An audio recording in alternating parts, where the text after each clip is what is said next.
Hi, I'm Taylor Heussner. And I'm Netsch. And we're here at the Wildcat Report. It's snowing! Yay! Winter, holidays, cold though, Thanksgiving food. And even though it may be cold still outside, there is going to be a walk for Trevor Anderson, who was in a car accident a month ago. It's $16 and all the proceeds are going to the Anderson family. Yes. So make sure to go. And now we go to Tess with a report on the upcoming show choir season. Hi, this is Tess Riecke with the Wildcat Report. This Saturday, all 3 Millard West show choirs will be showing off their new ensembles at the red carpet premiere. Their practices begin in the beginning of the year and they will continue on through March. Me personally, I'm super excited to show everybody what we're working on and how the other high schools are going to kind of see us for the first time. Practice really does make perfect for the students in the show choir. When they get a move or a note down, the instructor praises them and then starts working on the next thing. Mark to your mother, that is awesome. No, follow my dynamics, don't dance. I actually, first of all, we're scheduling out extra rehearsals, so that's one big thing. WIG, or Rest and Groove, is Millard West's varsity ed show choir. Their instructors, Kathy Simpson and Ben Eklund, drilled the singers until they feel it's good enough for the performance. Because it sounds really shallow and really when you go quiet, right? Oh, it's got to be key. Yeah, we're really excited. We feel really good about this year's show. Our theme is Fire and Ice. My favorite one we're doing right now is our novelty number, which is Cold as Ice, mashed up with Ice Ice Baby by Vanilla Ice. Uptown Girls, the all-girls varsity show choir, is working just as hard as the other choirs to be their best.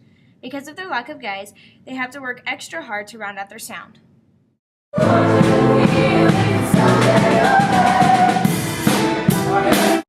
As one of the dance captains, Erica Zemer helps people learn the dance steps and then gives extra help to those who need it.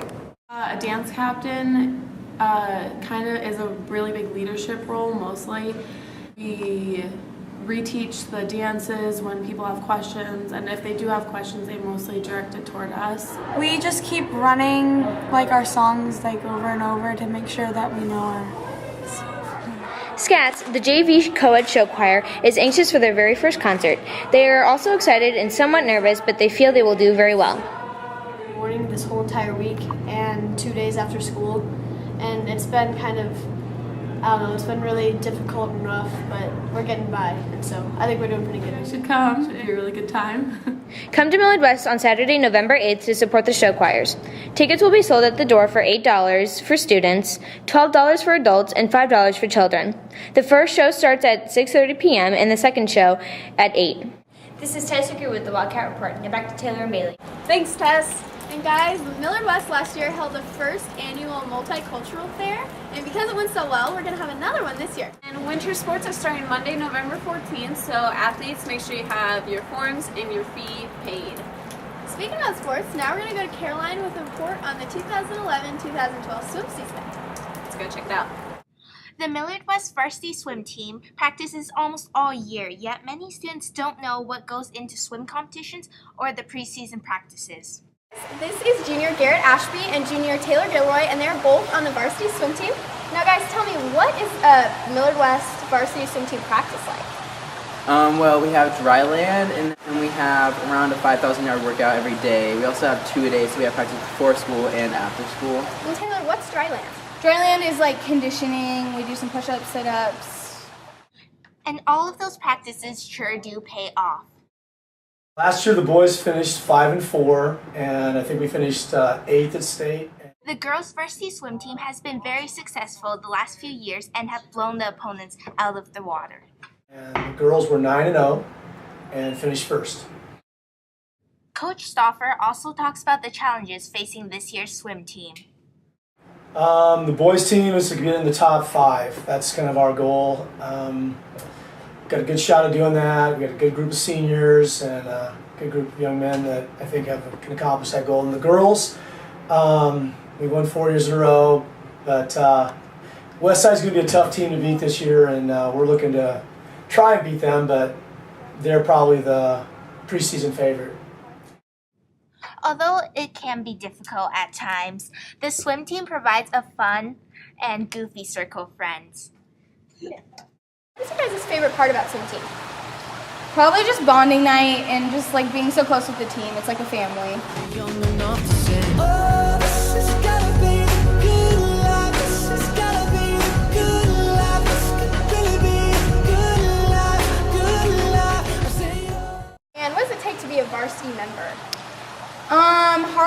dedication, giving up your social life, and worshiping stuff. When does the varsity swim team start this year?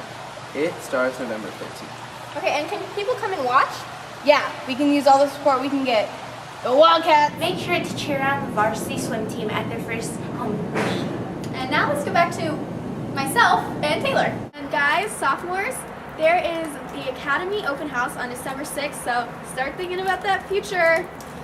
College Academy, is around the corner. Academy is great.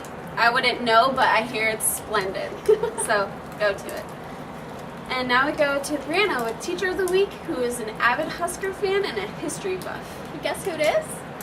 Hi, this is Brianna Davis with the Wildcat Report. Mr. Bowker was chosen as our Teacher of the Week.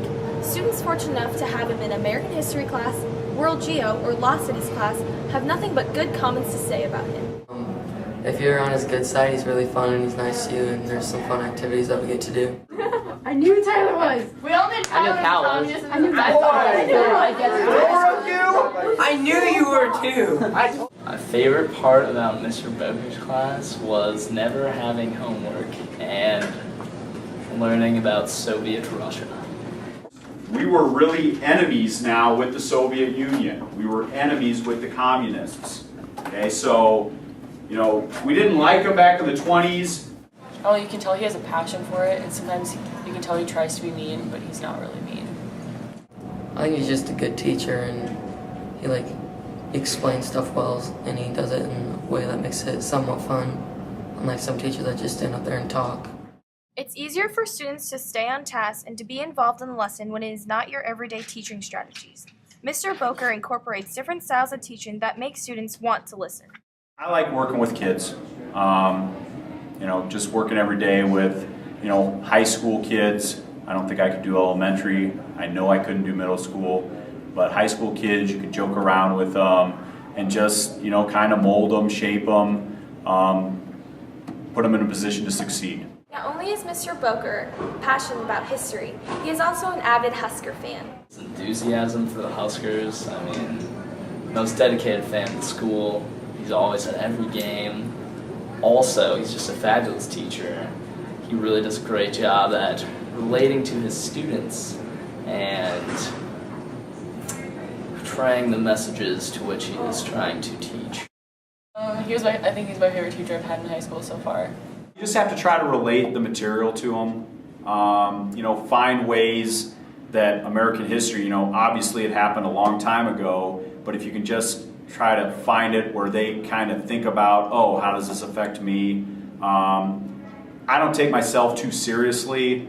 I think I'm funny, but if you kind of have a sense of humor about it, don't take yourself too seriously and relate the material to the kids. Congratulations, Mr. Bowker. Back to you, Taylor Bailey. Enjoy the snow, Wildcats! And we'll see you next week on the Wildcat Report.